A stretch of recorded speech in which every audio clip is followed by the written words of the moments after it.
Selamat sore jemaat sekalian. Selamat sore. Siap mendengarkan berita baik, amin. Amin. Tuhan, kita berkumpul di hari ini, hari Minggu. Bersama-sama sudah bernyanyi dan tiba saatnya kita akan membaca dan merenungkan kebenaran firman Tuhan. Saya mengajak jemaat untuk membuka satu bagian di dalam Alkitab di Perjanjian Baru, 2 Petrus pasalnya yang ketiga. 2 Petrus pasalnya yang ketiga.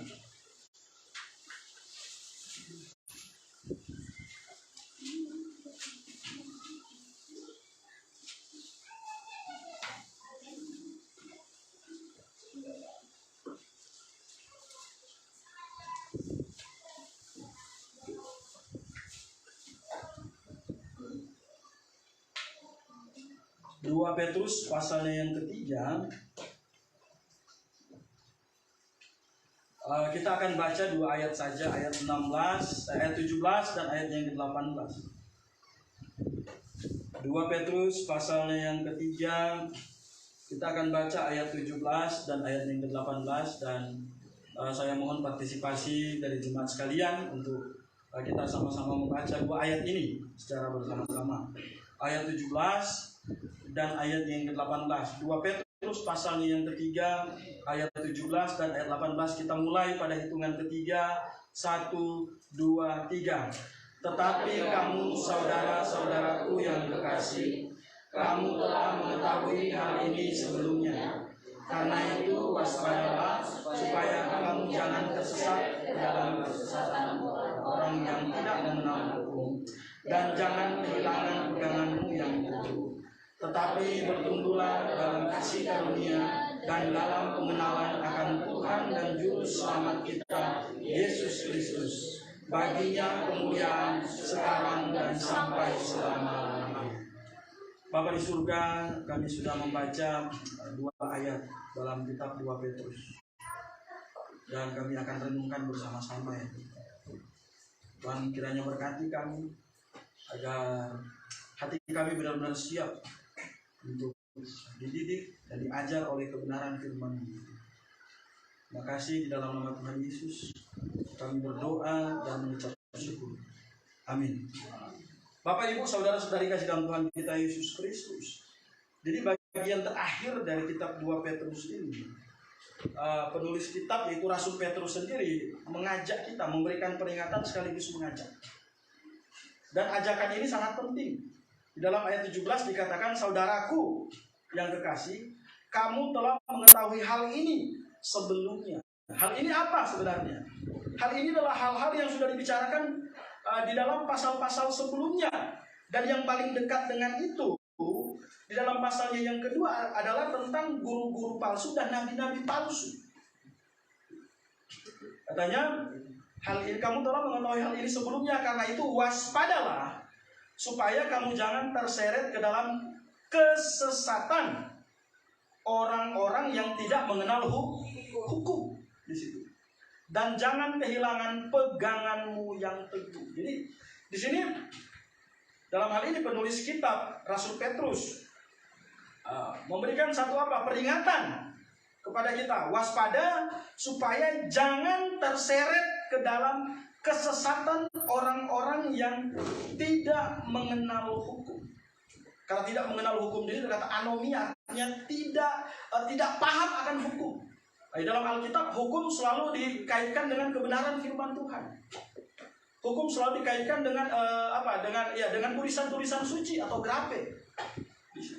Jadi mesti waspada supaya jangan terseret, artinya supaya tidak tergiring kepada paham-paham yang salah.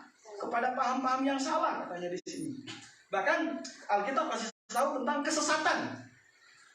Jadi sesuatu yang salah itu adalah sesat. Sesat itu banyak arti. Bisa diartikan sebagai menyimpang, itu artinya sesat. Tidak tepat sasaran, itu artinya sesat. Atau apa? Atau kehilangan kendali, itu artinya sesat.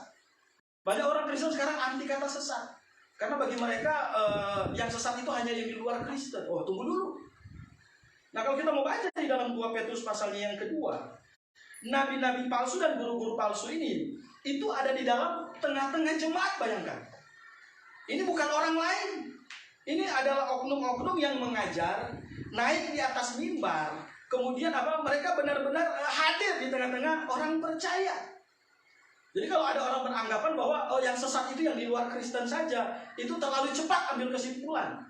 Gini, kita tak usah terlalu khawatir. Yang di luar Kristen kita sudah tahu itu beda memang. Betul tidak? Kita sudah jelas warnanya sudah beda.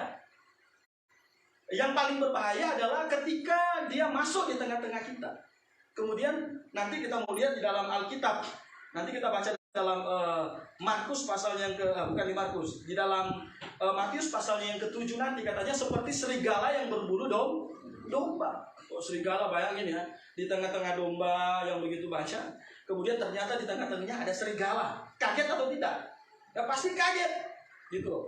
Kalau domba sudah lihat, ini semua serigala, udah aman, domba aman, dia tidak terancam. Tetapi kalau ada domba, tetapi bulunya serigala, nah ini susah sekali diidentifikasi oleh domba-domba itu, dan bahkan bisa mengancam domba-domba yang ada. Jadi sekali lagi terlalu cepat kita mengambil kesimpulan.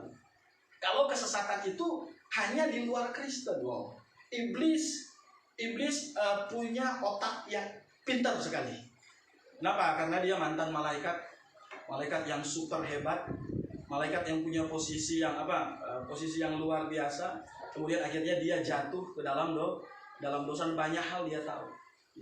Kalau mau bilang pengetahuan, iblis itu punya pengetahuan yang banyak. Cuma memang dia tidak tahu sesuatu yang akan datang. Tetapi dia tahu semua sesuatu yang sudah terjadi, termasuk segala sesuatu yang ada di dalam hidup kita. Oleh sebab itu saya pernah katakan, kalau kita pernah pergi ke dukun misalnya, kita pergi ke orang-orang yang ada kaitan dengan dunia gelap. Jangan heran kalau dia bisa kasih tahu sesuatu yang sudah terjadi. Kita belum duduk pun dia sudah kasih tahu, betul tidak? Kalau ada masalah keluarga ya, kok bapak tahu? Nah, di situ sesuatu hati dan pikiran kita terangsang untuk untuk percaya dan bilang, ini hebat, orang hebat, betul tidak? Karena apa? Karena iblis bisa memberitahu sesuatu yang hebat-hebat yang sudah terjadi pun. Bahkan iblis jauh lebih tahu Tuhan Yesus kapan lahir, betul atau tidak? Iblis jauh lebih tahu. Jadi kalau ada orang Kristen bikin perayaan yang tidak sesuai dengan apa yang dikatakan oleh Alkitab, iblis ketawa aja. Karena mulai masuk dalam perangkap ini. Jadi sekali lagi jemaat sekalian, kita membaca tadi bahwa katanya di sini Petrus menutup supaya kita waspada, supaya jangan terseret ke dalam kesesatan orang-orang yang tidak mengenal hukum. Nah, oleh sebab itu, judul khotbah saya pada hari ini adalah orang percaya perlu mewaspadai berbagai pengajaran. Berapa banyak pengajaran? Yang sebanyak yang bisa ketahui, yang bisa kita ketahui. Apapun yang ada di sekitar kita harus waspada. Kita harus waspada apakah pengajaran ini sesuai dengan Alkitab atau tidak. Nah, inilah tema yang akan kita pelajari hari ini. Orang Kristen perlu mewaspadai berbagai pengajaran. Mungkin ada orang bertanya, lo kan pakai Alkitab semua sama. Bilang, kalau semua sama pakai Alkitab harusnya tidak banyak. Oke, betul, kita bilang semua pakai Alkitab. Ya kalau sama semua ya tidak perlu banyak gereja, betul tidak? Ya kan? Tidak perlu banyak denominasi, tidak perlu banyak sebutan-sebutan gereja A, gereja B, gereja C. Karena banyak gereja inilah ya seharusnya kita bertanya kenapa banyak. Kok banyak itu? Dari gereja A sampai gereja Z. Z pun nggak cukup. Z A sampai Z cuma berapa? 26, nggak cukup. Mesti berapa kali 26 untuk bisa hitung denominasi gereja yang ada di dunia ini, betul tidak? Yang menjadi pertanyaan adalah kenapa banyak gereja? Kenapa ada banyak denominasi? Pernah kita berpikir seperti itu? Kalau semua sama, tidak perlu banyak denominasi. Berarti semua sama. Tetapi yang membuat banyak denominasinya adalah bukan karena dia pakai Alkitab, tetapi bagaimana dia mengaplikasikan apa yang tertulis di dalam Alkitab. Dan yang menjadi pertanyaan, apakah semua benar atau tidak? Kalau semua benar, berarti kita harus uji dengan Alkitab, betul? Dan kalau semua benar, tidak mungkin ada perpecahan. Justru karena ada perpecahan, karena yang A menganggap ini benar, yang B menganggap ini yang benar, ya kan? Tapi sekali lagi, kita punya Alkitab dan kita bisa uji. Oleh sebab itu, firman Tuhan sendiri yang bilang dalam kitab 1 Tesalonika, ujilah segala sesuatu dan peganglah yang baik dan peganglah yang baik. Nah, saudara kasih Tuhan kita Yesus Kristus. Hari ini kita mau merenungkan beberapa poin tentang mengapa orang percaya perlu mewaspadai berbagai pengajaran. Yang pertama adalah karena Tuhan Yesus memperingatkan tentang hadirnya nabi-nabi palsu. Jelas, jadi karena ada peringatan, saudara. Beda kalau tidak ada peringatan sama sekali. Di dalam Alkitab itu penuh sekali ayat-ayat yang berkaitan dengan peringatan bahwa ada yang benar dan ada yang salah. Kita mau buka dari Kejadian sampai dengan Wahyu itu penuh sekali. Gitu. Tetapi saya cuma mau buka beberapa ayat saja. Misalnya, kalau kita lihat misalnya di dalam Matius pasalnya yang ke-7 dulu. Coba kita lihat. Matius pasalnya yang ke-7. Ini peringatan Tuhan kasih tahu sendiri.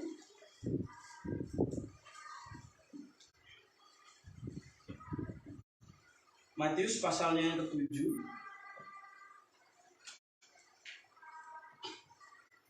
Ayat yang ke-15.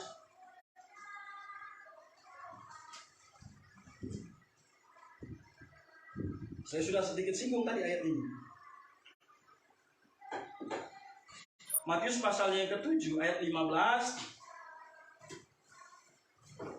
sampai dengan ayat yang ke-17. Waspadalah terhadap nabi-nabi palsu yang datang kepadamu dengan menyamar seperti domba, tetapi sesungguhnya mereka adalah serigala yang buas. Dari buahnya lah kamu akan mengenal mereka. Dapatkah orang memetik buah anggur dari semak duri atau buah ara dari pohon duri? Demikianlah setiap pohon yang baik menghasilkan buah yang baik, sedang pohon yang tidak baik menghasilkan buah yang tidak baik. Jelas ada peringatan di sini. Dikatakan bahwa waspada terhadap nabi-nabi palsu yang datang kepadamu menyamar seperti apa? Domba. Datang kepadamu, hadir atau tidak? Datang. Mereka nggak di luar, tetapi datang dengan kamuflase. Menyamar. Orang berkamuflase itu tetap dirinya, tetapi apa? Seakan-akan orang lain. Itu namanya kamuflase. Bunglon misalnya. Bunglon, kalau kan sifat bunglon itu dia bisa apa? Berubah-ubah warna tergantung di mana dia apa? Dia injak. Misalnya dia injak di dahan yang warna coklat. Ya, dia jadi warna coklat. Nah, ini kamuflase namanya. Ketika dia injak dahan warna coklat, apakah bunglon benar-benar menjadi dahan? Hah? Dia tetap bunglon. Sifatnya adalah bunglon, dia tetap binatang. Nah, sama dengan pengajaran sesat nabi-nabi ini. Mereka hadir di tengah-tengah jemaat, duduk di antara kita, bahkan mereka mengajarkan sesuatu sampai naik mimbar. Wah, itu. Tetapi ingat, itu kamuflase. Mereka tetap kepada hakikat mereka sendiri yang pada prinsipnya mau menentang Tuhan.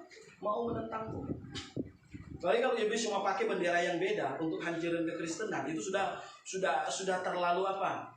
Terlalu biasa, betul tidak?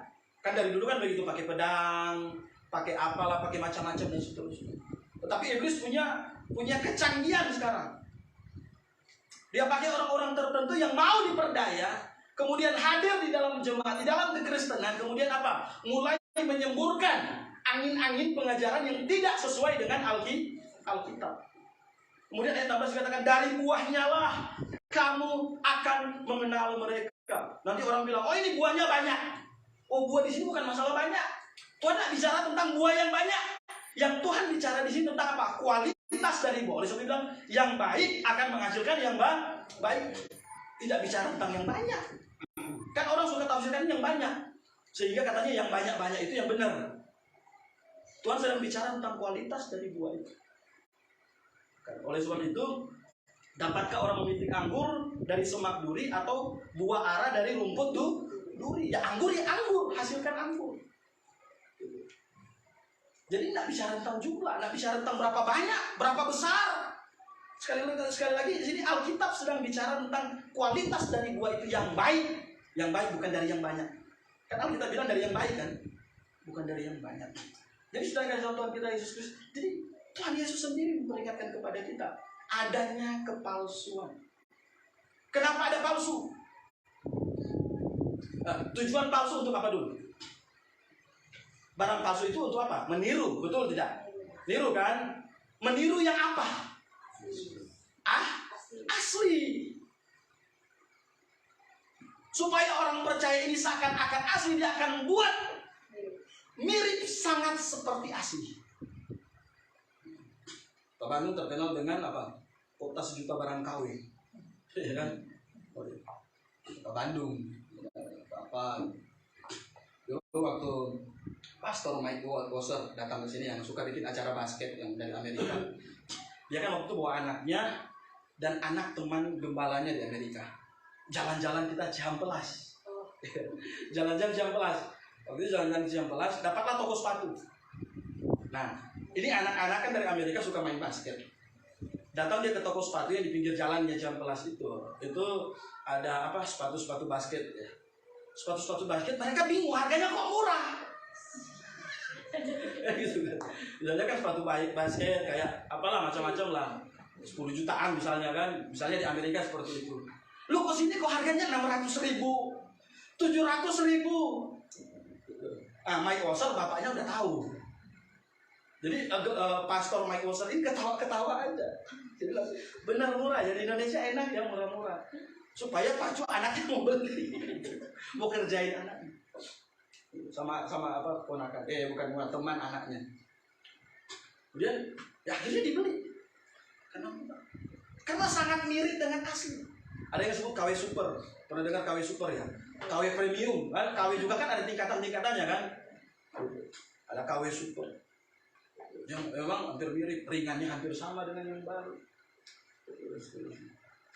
Jadi kenapa ada palsu? Karena ada asli. Alkitab pakai kata-kata di sini nabi-nabi palsu karena ada nabi yang benar. Jadi sekali lagi jemaat kasih dalam Tuhan kita Yesus Kristus. Tuhan Yesus memperingatkan tentang hadirnya nabi-nabi palsu. Kemudian kita buka lagi dalam Matius 24 ayat 24.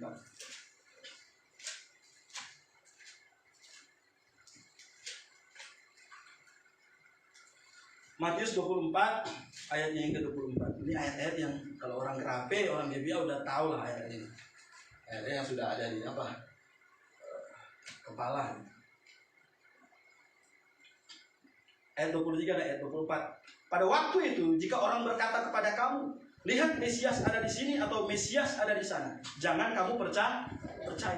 Sebab Mesias palsu dan nabi-nabi palsu akan apa? Muncul. Dan mereka akan mengadakan apa katanya di situ? Tanda-tanda yang biasa. Oh salah. Tanda-tanda yang dahsyat. Tanda-tanda yang dahsyat. Kalau tanda-tanda yang dahsyat, kalau tanda-tanda yang biasa, orang tercengang atau tidak? Enggak, biasa saja. Belum. Kalau cuma sembuh dari sakit mah itu biasa. Ya kan? Kalau cuma sembuh dari flu biasa. Tetapi harus yang dahsyat. Kenapa dahsyat? Karena iblis punya tujuan. Karena manusia suka hal-hal yang dahsyat.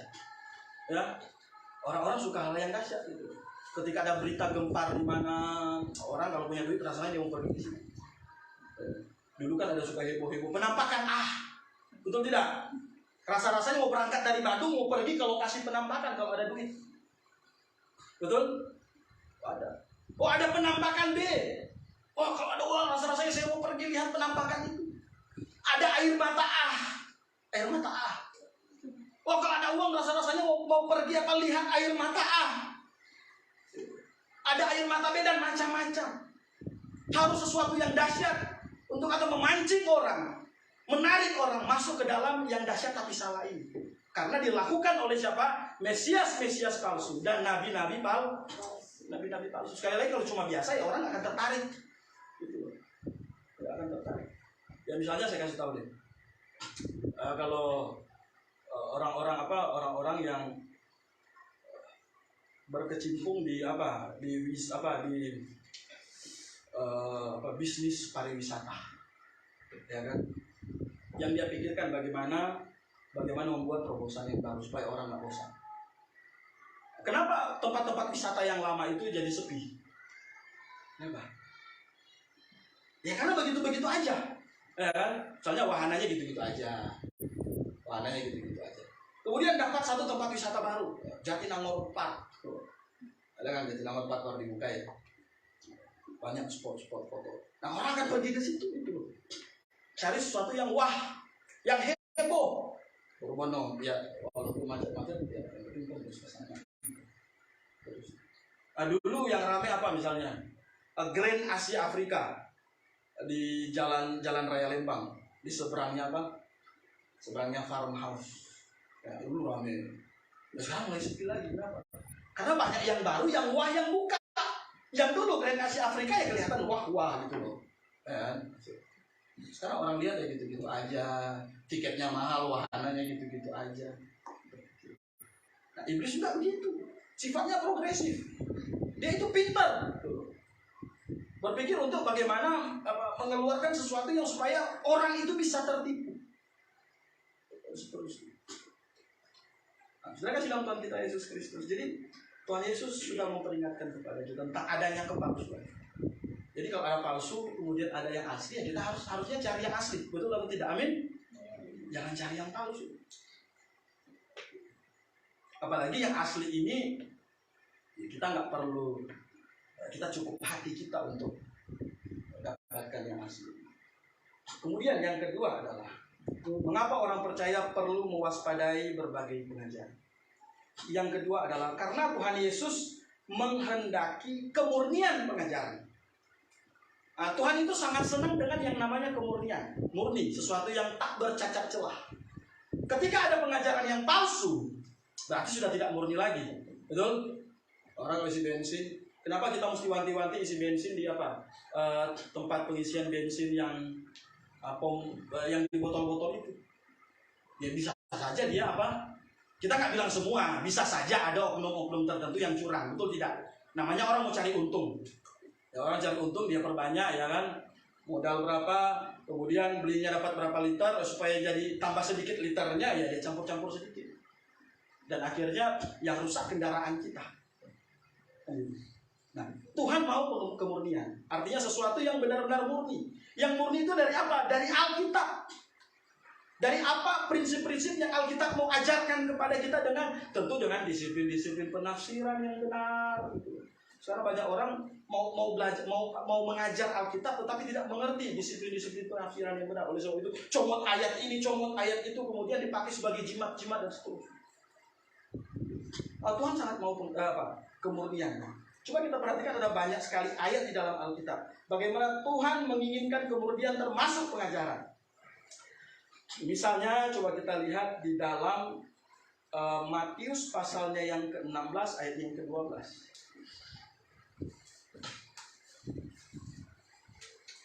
Matius pasalnya yang ke-16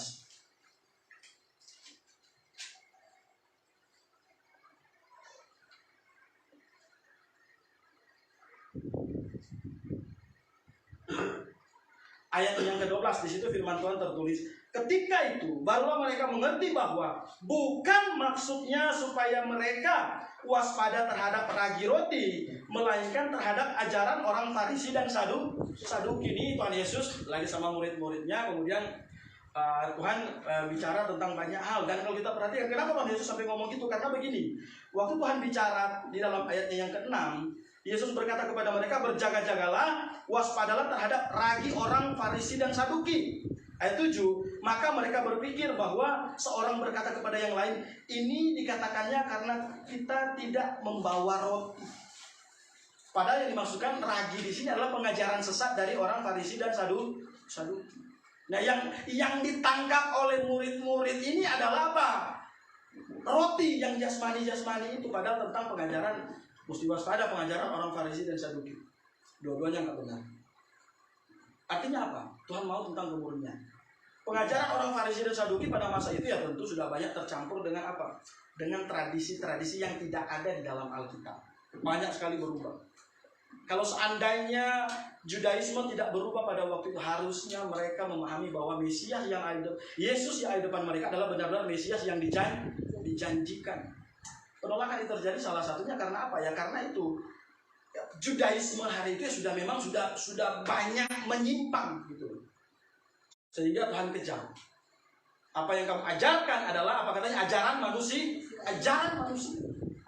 Kalau Judaisme yang benar-benar original, ya harusnya mereka langsung nangkap. Ketika mereka berhadapan dengan siapa? Dengan Yohanes Pembaptis, bahwa ini adalah Elia yang akan datang. Kemudian ketika Yohanes menunjuk kepada Yesus, seharusnya mereka paham bahwa ini adalah Mesias yang dijanjikan dalam perjanjian lama. Jadi sudah banyak penyimpangan. Dan Tuhan bilang pada murid-murid haditsnya, ini ragi orang Farisi dan Saduki ini apa? Berbahaya. Yang dimaksud oleh Tuhan adalah pengajarannya. Dan dalam Alkitab, ragi itu selalu konotasinya negatif. Oleh sebab itu dalam perjanjian lama ada perayaan namanya apa? Perayaan roti tidak beragi. Nah, setelah pemotongan domba Paskah, itu akan langsung perayaan roti tidak beragi.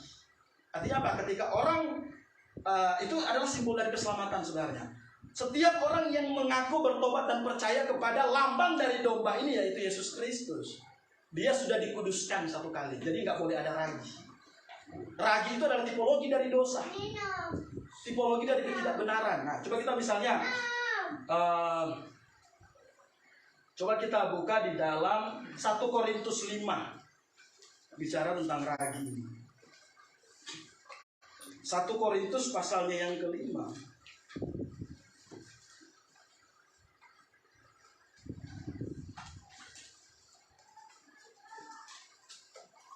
Ayat 6 sampai dengan ayat yang ke-8.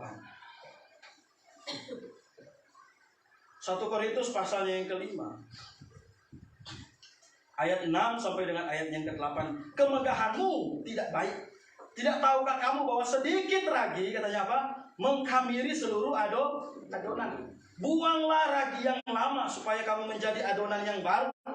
Sebab kamu memang tidak beragi. Artinya orang yang sudah dikuduskan tidak beragi. Kemudian ayat selanjutnya, sebab anak domba Paskah kita juga telah disembelih, yaitu siapa? Yesus Kristus. Karena itu, marilah kita berpesta bukan dengan ragi yang lama, bukan pula dengan ragi keburukan dan kejahatan, tetapi dengan apa? Roti yang tidak beragi, yaitu kemurnian dan apa? Kebenaran. Jadi ragi itu bicara tentang murni dan tidak murni. Dan Tuhan menghendaki pengajaran yang murni, yang tanpa ragi. Salah satu slogan 3 pilar GBIA. Yang pertama apa? Ada yang masih ingat? Ada di warta. Di warta ini coba. Supaya cuma ingat-ingat ini. Dan di belakang nih.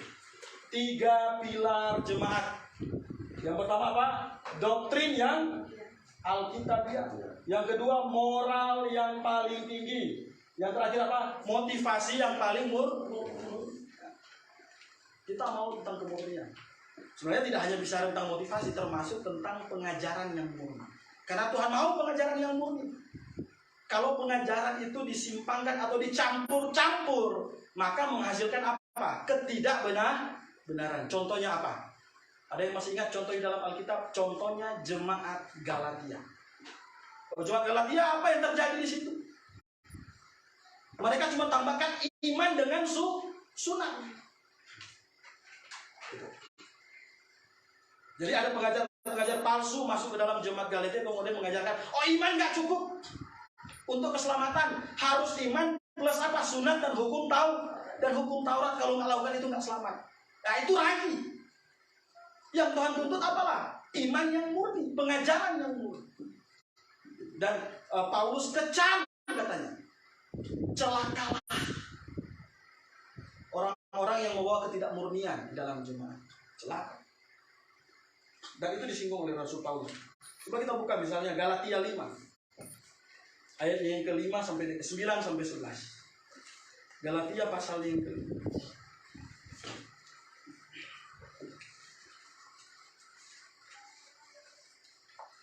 Galatia pasal yang ke-5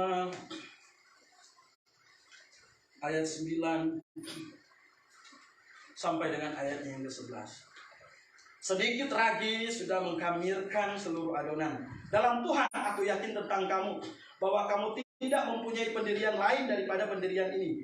Tetapi barang siapa yang mengacaukan kamu, ia akan menanggung hukumannya, siapapun juga dia. Dan lagi aku ini saudara-saudara, jikalau aku masih memberitakan sunat, mengapakah aku masih dianiaya juga? Sebab kalau demikian salib bukan batu sandungan lah. Jadi problem di sini adalah masalah sunat yang ditambahkan dengan iman. Jadi orang sunat atau tidak itu tidak berpengaruh kepada iman keselamatan dia. Yang paling penting sekarang sunat apa katanya? Sunat hati. Yang paling penting.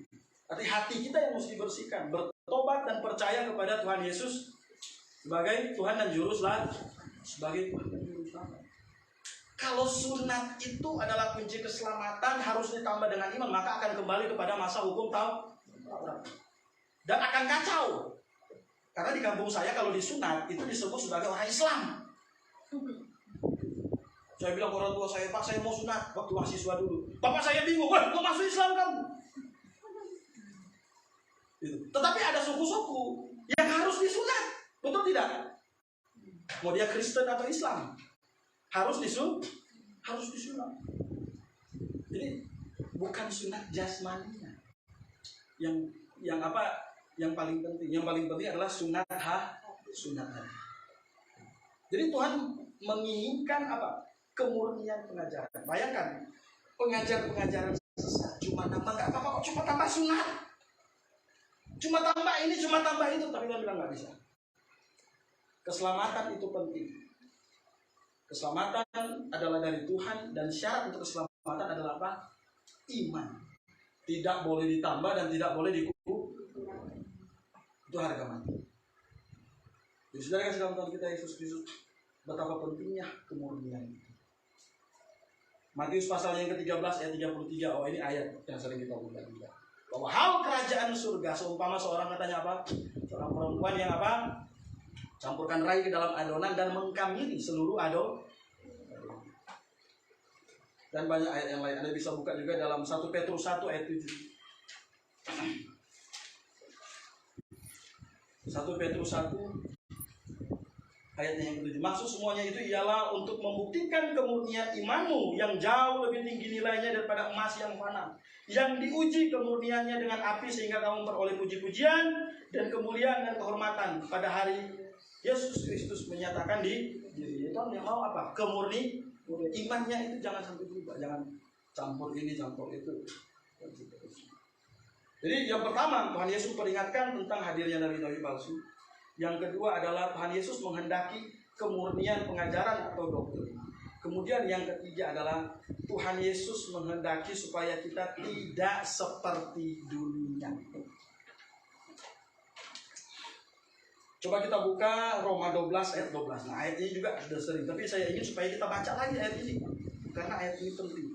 Dan prinsip ini harus kita terapkan ke dalam jemaat, supaya jemaatnya jangan jadi jemaat seperti dunia. Roma 12 ayatnya yang ke-2. Roma 12 ayatnya yang kedua. Karena itu saudara-saudara, demi kemurahan Allah, aku menasihatkan kamu supaya kamu jangan mempersembahkan tubuhmu sebagai persembahan yang hidup, yang kudus dan yang berkenan kepada Allah. Itu adalah ibadahmu yang sejati. Ayat 2. Janganlah kamu menjadi, katanya apa? Serupa dengan dunia ini, tetapi berubahlah oleh pembaharuan sehingga kamu dapat membedakan mana kehendak Allah, dan seterusnya. Bukan hanya pribadi tetapi jemaat juga. Ayat ini memang kita suka pakai ke dalam aplikasi pribadi. Tetapi kita juga harus pakai dalam aplikasi berjemaat, bahwa jemaat jangan seperti dunia. Ada satu ibu bersaksi bahwa sudah di GPIA terbiasa dengan pengajaran-pengajaran yang baik, dengan cara berbakti yang baik. Kemudian akhirnya diperhadapkan dengan kebaktian-kebaktian yang sama seperti dunia.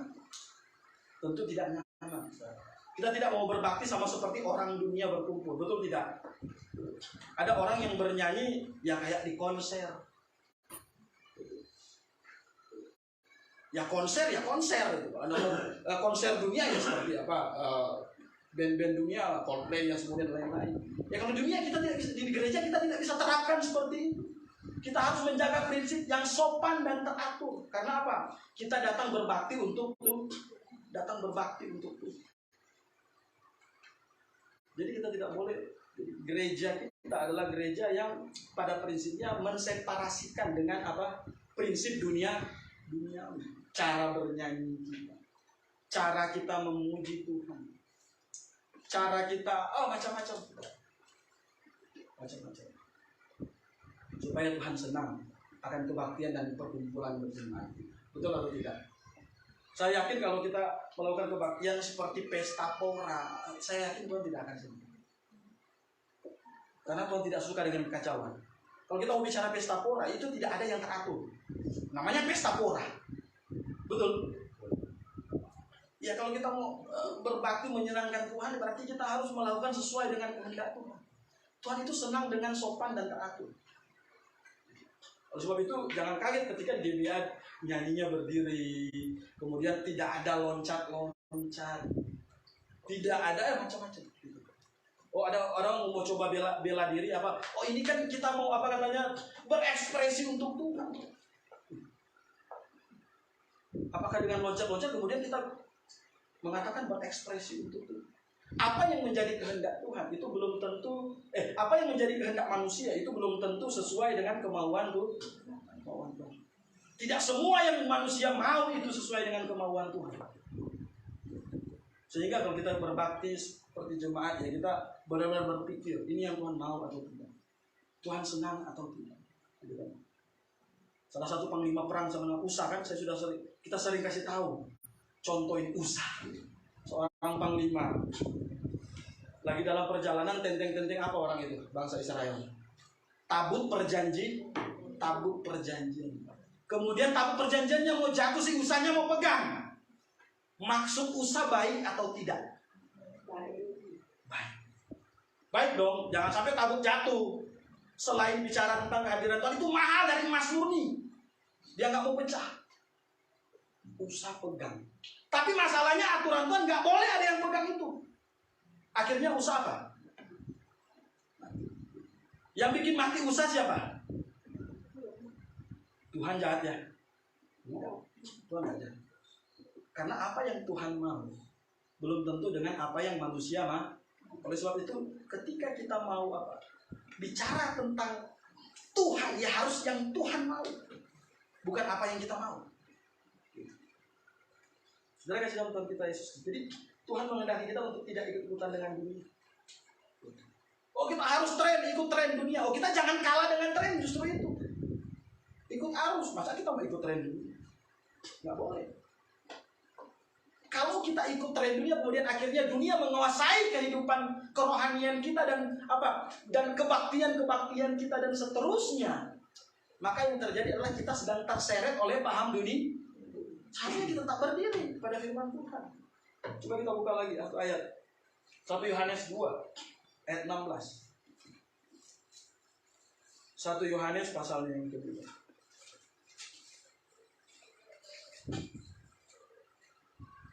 1 Yohanes pasalnya yang kedua. Ayat yang ke-16. 15 dan 16. Ayat 15 dan 16 dikatakan, janganlah kamu mengasihi dunia dengan apa yang ada di dalamnya. Jika orang mengasihi dunia, maka kasih akan Bapa tidak ada di dalam orang ini. Jelas ya, kalau kita kasih dunia, kasih Bapa tidak ada di dalam orang itu. 16 dikatakan, sebab semua yang ada di dalam dunia, katanya apa? Keinginan daging, keinginan mata, dan keangkuhan hidup bukanlah berasal dari Bapa, melainkan dari dunia. Jadi dunia dengan Tuhan itu dua hal yang berbeda. Sifatnya bukan fisiknya.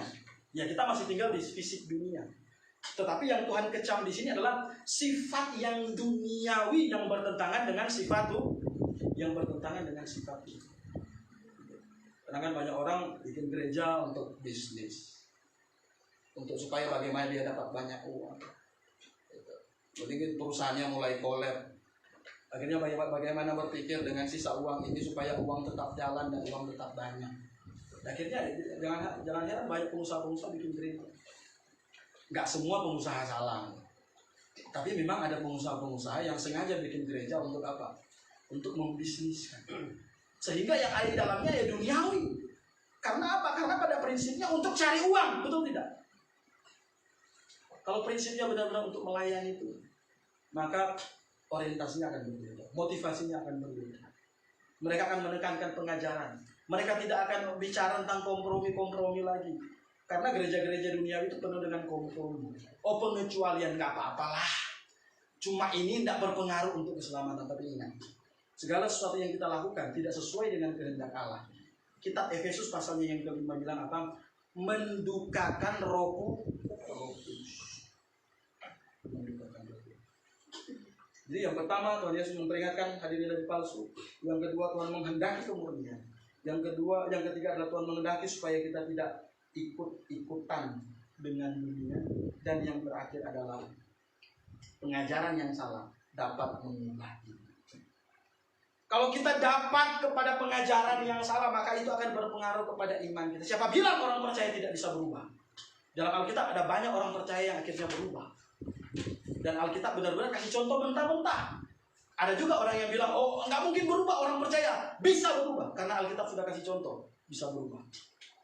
Yang pertama ya, kita masih tinggal di dunia, banyak hal bisa berubah. Misalnya, coba kita buka beberapa ayat. Ada banyak sekali ayat orang-orang, Alkitab mengatakan bahwa orang itu berubah. 1 Timotius dulu, 1 Timotius pasal 1.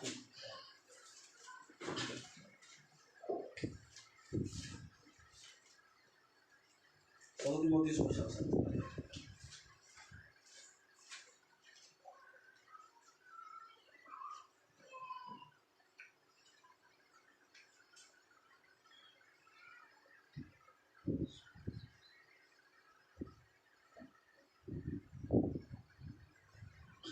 Ayat 5 dan 6 dulu. 1 Timotius pasal 1 ayat 5 dan 6. Kita nggak usah bicara dulu orang ini murtad atau tidak, tapi minimal kita bicara bahwa orang ini berubah. Tujuan nasihat itu ialah kasih yang timbul dari apa?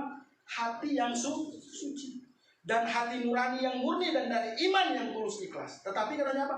Tetapi ada orang yang tidak sampai pada tujuan itu, dan yang sesat dalam omongan yang sia-sia. Ada orang yang tidak sampai pada tujuan itu. Anda bisa cek dalam bahasa Inggris. Orang-orang itu katanya apa? Turning back, berbalik arah. Kalau orang berbalik arah, muter balik, berubah atau tidak? Berubah. Jadi ada sesuatu yang membuat akhirnya dia balik arah. Awalnya dia jalan di jalan yang benar, yang seharusnya. Tetapi tiba-tiba dia apa? Muter arah. Kemudian kita baca lanjut. Bagaimana keadaan orang itu? Karena ini masih dalam satu cerita-cerita yang sama. 1 Timotius pasalnya yang masih dengan pasalnya yang kedua.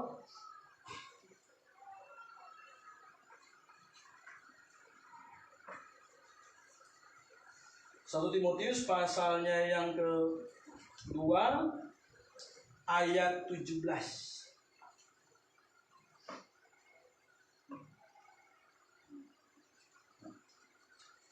Alkitab saya kepotong.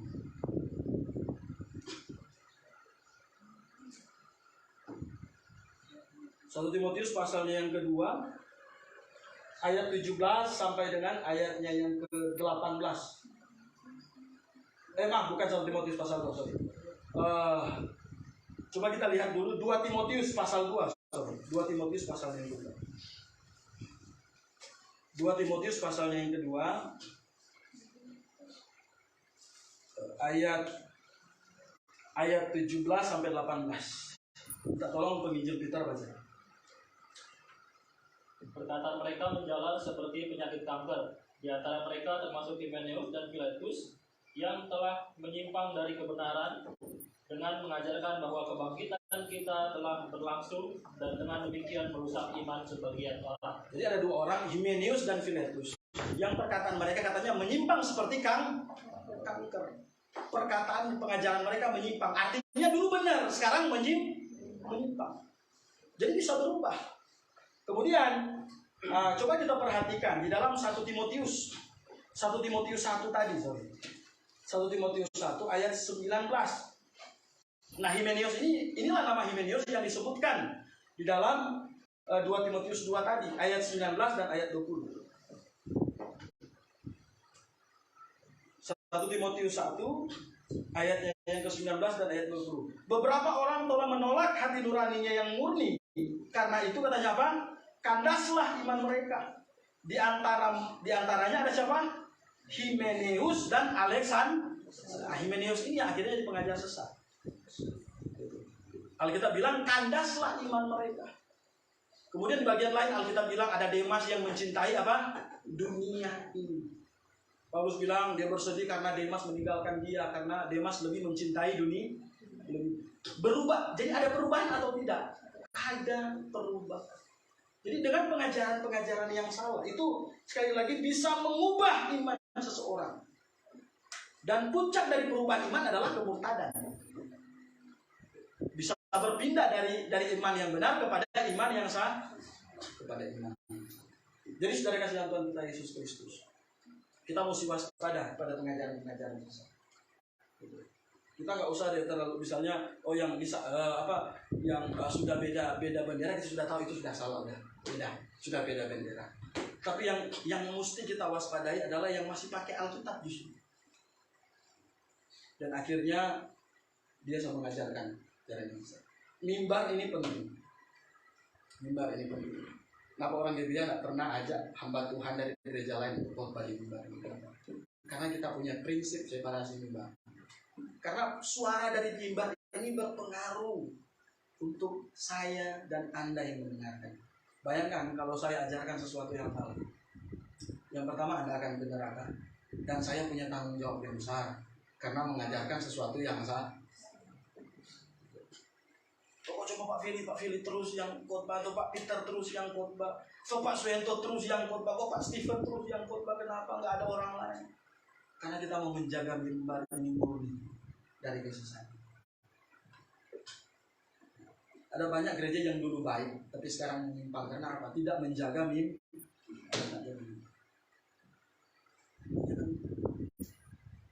Bahkan mereka berani kasih khotbah orang yang nggak pernah belajar firman Tuhan. Orang gereja kalau sudah punya sifat entertain, siapa saja bisa berdiri di sini, betul tidak? Yang penting cuannya lancar, ya kan? Dengar kesaksian, misalnya kesaksian orang yang tidak lahir baru, cuma jadi Kristen tapi tidak lahir baru. Kemudian tiba-tiba jadi gembala atau pendeta, kita nggak tahu dari mana riwayatnya. Oh iya dari sana, tiba-tiba dia ngomong di sini, entahkah dia salah atau benar, orang nggak pusing. Yang pertama, gereja berharap banyak orang datang yang pertama. Yang kedua, tentu keuangan akan lebih banyak dan seterusnya. Kenapa gereja baptis independen akhirnya itu adalah Alkitabnya?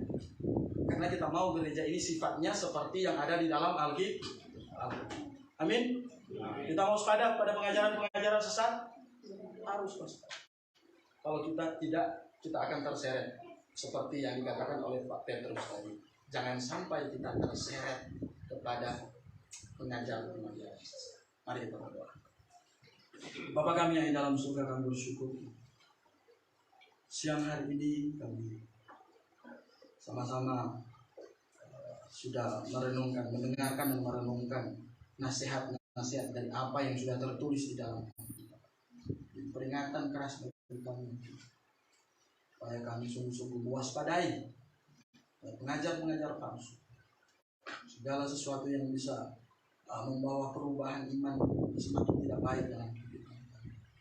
Berkati kami semua yang Tuhan dengan firman biar menjadi terang dan suluh bagi langkah kami. Di dalam nama Tuhan Yesus kami berdoa dan mengucap syukur. Amin.